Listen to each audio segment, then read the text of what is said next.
اس دنیا میں ہر آدمی سکون کی تلاش میں ہے۔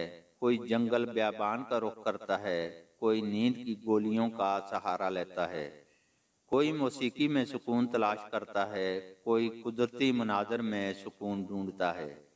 اسی طرح کرم دین بھی سکون کی تلاش میں مارا مارا پھر رہا تھا۔ وہ گھر میں بیوی بچوں کے شور و غل سے جب بھی عاجز آ جاتا تو ندی والے پل پر جا کر بیٹھ جاتا اور گھنٹوں لہروں کو دیکھتا رہتا۔ ایک دن کرم دین نے اپنے ایک دوست سے اپنی تکلیف بیان کی اور مشورہ مانگا۔ دوست نے کہا، سنا ہے پاس کے گاؤں میں ایک تجربہ کار حکیم ہیں اور حکیم پرسکون کے نام سے مشہور ہیں، ان سے مشورہ کر لو۔ اگلے دن کرم دین حکیم صاحب کے دواخانے پہنچ گئے۔ حکیم صاحب تکیہ سے ٹیک لگائے سکون سے خراٹے لے رہے تھے۔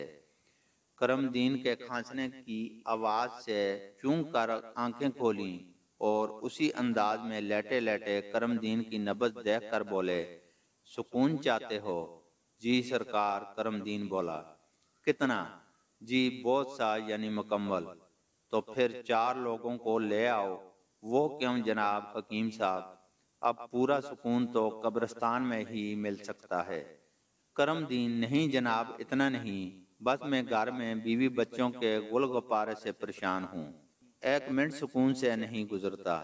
گھر میں مرغا ہے؟ حکیم صاحب نے پوچھا۔ نہیں، مگر کیوں؟ آج ہی لے آؤ اور بس اب بھاگ جاؤ۔ اتنا کہہ کر حکیم صاحب پھر خراٹے لینے لگے۔ کرم دین نے واپسی پر ایک مرغا خرید لیا۔ جب گھر پہنچے، بچے مرغا دیکھ کر بہت خوش ہوئے اور اس کے ساتھ کھیلنے میں اور زیادہ شور کرنے لگے۔ 2 دن میں مرغے نے وقت بے وقت اذان دے کر کرم دین کو عاجز کر دیا۔ وہ پھر حکیم صاحب کے پاس پہنچا اور ساری روداد سنائی۔ حکیم صاحب نے پوچھا، گھر میں کتا ہے؟ نہیں، کیوں؟ کرم دین نے حیرت سے پوچھا۔ جاؤ آج ہی بندوبست کرو کتے کا۔ اتنا کہہ کر حکیم صاحب سکون سے چادر اوڑھ کر لیٹ گئے۔ غریب کرم دین نے راستے میں ایک شخص سے کتا خریدا اور گھر چل دیا۔ بچے کتا دیکھ کر اور خوش ہوئے۔ اب کتا اور مرغا دونوں مل کر شور مچاتے، گھر میں طوفان برپا رہتا۔ کرم دین کا رہا سہا سکون بھی غارت ہو گیا۔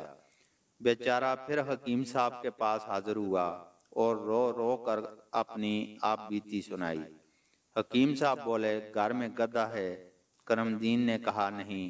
حکیم صاحب، تو پھر جاؤ آج ہی گدھے کا انتظام کرو۔ کرم دین نے گھر جاتے ہوئے ایک گدھا خرید لیا۔ اب رات کو مرغے، کتے اور گدھے نے جو غل مچانا شروع کیا تو محلے والے اکٹھے ہو گئے اور کہا، کرم دین، تم نے اپنے ساتھ ساتھ ہمارا سکون بھی غارت کر دیا ہے، فوراً ان جانوروں کو یہاں سے نکالو۔ کرم دین پھر حکیم صاحب کے پاس پہنچے اور روداد سنائی۔ گدھا واپس کر دو، حکیم صاحب نے حکم دیا۔ کرم دین نے واپس آ کر آدھی قیمت پر گدھا واپس کر دیا۔ گدھے کے جانے سے اگلے دن اس کو کافی اچھی نیند آئی اور کچھ سکون میسر آیا۔ اگلے دن اس نے جا کر حکیم صاحب کو خوشخبری سنائی، کتے سے بھی پیچھا چھڑا لو۔ حکیم صاحب اب زور دے کر بولے۔ کتے کے جانے کے بعد کرم دین کو سناٹا محسوس ہونے لگا، سکون کچھ زیادہ ہو گیا تھا۔ اس نے صورتحال حکیم صاحب کو جا کر سنائی۔ مرغے کو بھی حلال کر ڈالو، حکیم صاحب نے مشورہ دیا۔ اب تو کرم دین سے برداشت نہ ہوا اور وہ چیخا کہ حکیم صاحب، یہ نہیں ہو سکتا، مرغے سے گھر میں سب محبت کرتے ہیں، جس دن وہ اذان نہیں دیتا لگتا ہے دن ہی نہیں نکلا۔ ابھی تمہارا علاج مکمل نہیں ہوا، جیسا ہم کہتے ہیں ویسا ہی کرو، مرغے کا جانا ضروری ہے۔ حکیم صاحب نے سختی سے کہا۔ مرتا کیا نہ کرتا، بیچارے کرم دین نے مرغے سے بھی پیچھا چھڑا لیا۔ اب اس کو ایسا محسوس ہوا کہ جیسے گھر میں کوئی ہے ہی نہیں۔ گھر کی خاموشی سے اسے وحشت ہونے لگی۔ اس نے سوچا، اب علاج ختم ہو گیا ہے، آخری بار حکیم سے ملاتے ہیں۔ اس بار جب کرم دین نے گھر کے پرسکون حالات سے آگاہ کیا تو حکیم صاحب نے مسکرا کر کہا، اب تم ایک آخری کام کر لو، وہ یہ ہے کہ بیوی کو بچوں کے ساتھ میکے بھیج دو۔ یہ سن کر کرم دین غصے کو برداشت نہ کر سکا۔ اس نے چیخ کر کہا، حکیم صاحب، اب تک میں آپ کے لحاظ میں کچھ نہ بولا، اب آپ نے بے تکے مشوروں کی حد کر دی۔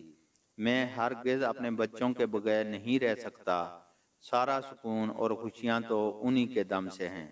اگر ایک دن کے لیے بیوی بچے چلے جاتے ہیں تو مجھے گھر کی خاموشی کاٹنے کو دوڑتی ہے۔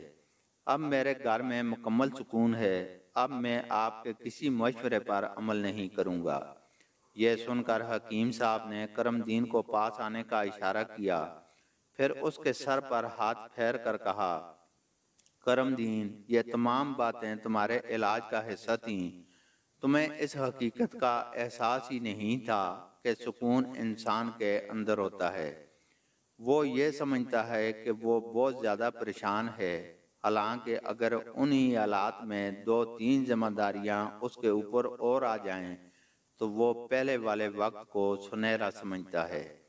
لہذا اپنی زندگی میں خوش رہیں اور انہی حالات کے اندر چھپی خوشی تلاش کریں۔